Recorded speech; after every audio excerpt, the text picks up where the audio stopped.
আসসালামু আলাইকুম, কেমন আছেন সবাই? আলহামদুলিল্লাহ আমি অনেক ভালো আছি। আপনারাও যে যেখানে আছেন নিশ্চয়ই ভালো আছেন। এই জায়গাটা চিনতে পারছেন? কে কে চেনেন হাত তোলেন তো, কমেন্ট করে কিন্তু জানাবেন যে এটা কে কে চেনেন। চিনতে পারছেন? এটা হলো যশোরের দড়াটানার ওই ভৈরবের পাড়। আগে কেমন ছিল আর এখন কেমন হয়েছে, এই যে বকুলতলার চিত্রটা দেখুন। আগে ছোট থেকে কেমন দেখে আসছি আর এখন দেখুন কেমন হয়ে গেছে। সব কিছুই পরিবর্তনশীল, মানুষ যেমন পরিবর্তনশীল, জায়গা স্থান সব কিছুই পরিবর্তন হয়ে যায়। তারপরেও এখানে আগে অনেক জ্যাম হতো, কিন্তু এখন সেটা কেটে গেছে, এখন কিন্তু আর আগের মতো হয় না। এটা যশোরের কালেকটিভ পার্ক, কালেকটিভ পার্ক না, কালেকটিভ ভবন।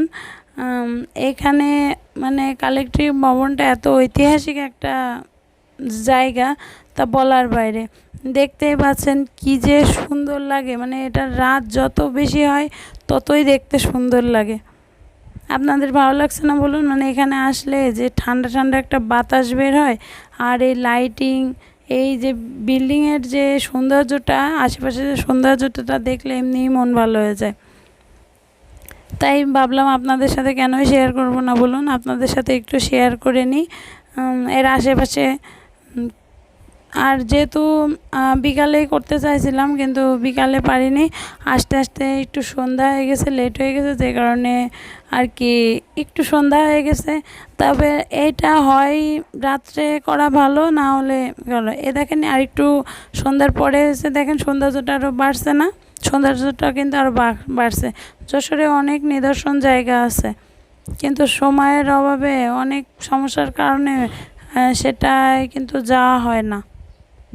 আর এই যে কালেকটিভ মার্কেট, এখানে পাওয়া যায় না এমন কোনো কিছু নেই, বাচ্চা থেকে বুড়ো বুড়ি সবার সব কিছুই পাওয়া যায়। আর এই গরমে এই বাচ্চাদের এই ফ্লাফি ড্রেস, এগুলো দেখলে মানে এমনি ঘামাচি উঠে যাওয়ার মতো অবস্থা। এই যে গেঞ্জির কাপড় দেখছেন, এগুলো দেখলেই কেন জানি শান্তি লাগে। আর এই সিঙ্গারাগুলো আছে 1 টাকার সিঙ্গারা, কে কে খাইছেন বলবেন তো? এখন 1 টাকা নেই, এখন 1.5 টাকা 2 টাকা হয়ে গেছে। আগে কিন্তু সে ছোটোবেলা থেকে দেখে আসছে এখানে 1 টাকাই ছিল।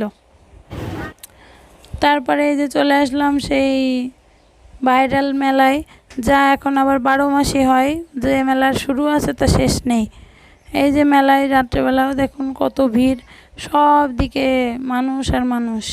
মানে মানুষের যখন, যেহেতু 12 মাসই থাকে, মানুষের যখন যেটা লাগে তখন এই মেলা থেকে সে সেটা কালেকশন করে। এই যে ছোটো বাচ্চাদের কত পুতুল, কত কি। আর তারপরে এই যে বাসায় চলে আসলাম, এবার তাড়াতাড়ি করে আইসক্রিম খেয়ে নিলাম, কারণ আইসক্রিমের ভাগিদারের তো অভাব নেই। তাই তাড়াতাড়ি করে এক হাত দিয়ে ক্যামেরা ধরে আর এক হাত দিয়ে করে খেয়ে নিলাম। কী আর করবো বলুন? আজকের মতো বিদায়, আল্লাহ হাফেজ।